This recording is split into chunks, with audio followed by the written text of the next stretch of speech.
Can I ask you about the people you surround yourself with? And as a sportsman, you will have had to have been honest in analysing things that don't go right, and indeed know what does work and where the areas you want to focus on to try and improve.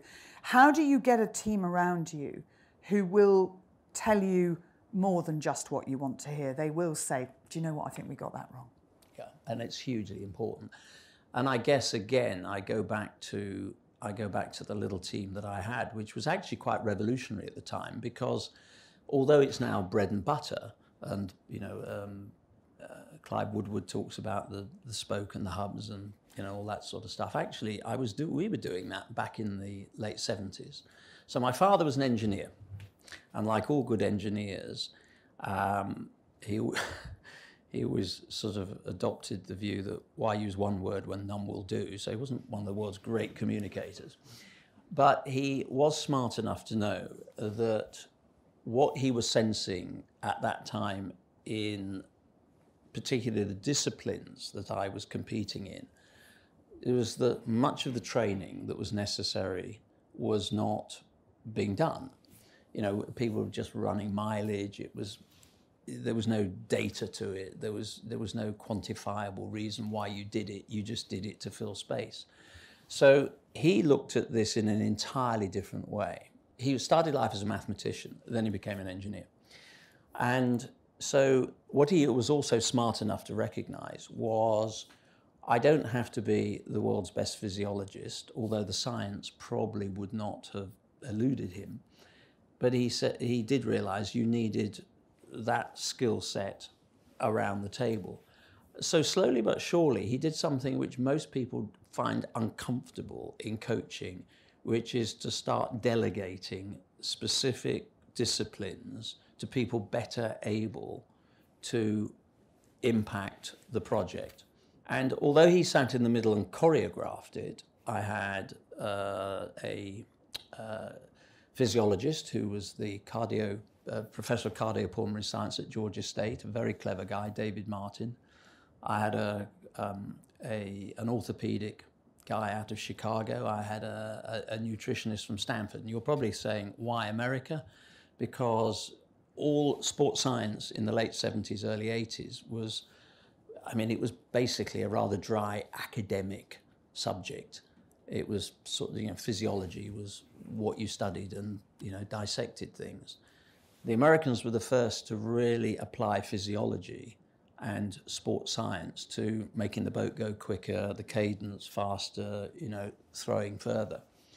That's a long-winded way of saying I absorbed at that period something really important, and that was if you find the right people, and there can be no compromise in this, they were world-class. They were probably better than anything out there at the moment, and they created a playbook in the training of middle distance that is now absolutely accepted. There's no question about it. They ripped it up and rewrote it in the space of 2 years.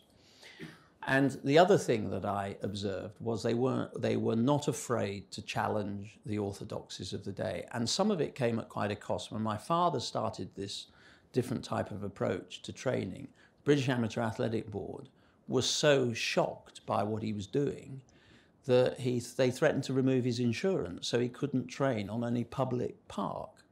And he said, look, I really don't care. So even stepping out of the herd at that level caused consternation within the structure. And if I roll, carbon dating myself now, but if I roll the video on, I guess, to 2003, 2004, when I had to start picking teams, that's exactly how I did it.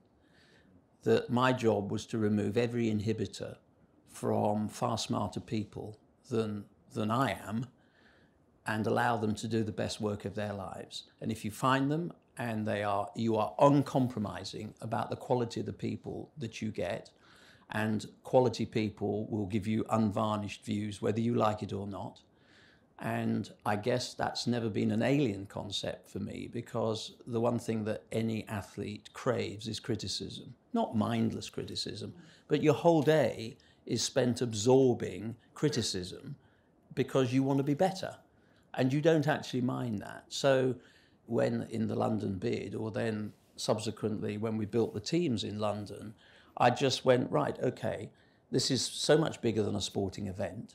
I understand sport. I've got the relationships out there. I can, make things happen. I have a political background, so I don't need anybody to sort of keep 3 political parties comfortable in that journey. I can do all that. But why would I want to be micromanaging people that have come from sweet spots in transport or finance or corporate governance, or just basically running the shop? So my view as chair of that was just to remove everything in the way that funny little team did 40 years earlier that would have prevented me from being the fastest middle distance runner of my generation. And actually, obviously with CSM, when it's your own business, you can handpick the team. When you come in as president of World Athletics, you've slightly got to deal with the team that's already there. Or can you make an influence?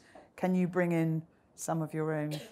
They're all now my people. Okay. They are people that some I didn't know, but were recruited simply because they had made a seismic contribution in the space that I know I needed. And yes, you do. You fall back on people you trust.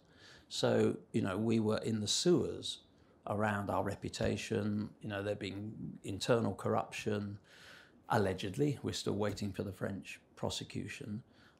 We'd had some massive challenges around doping.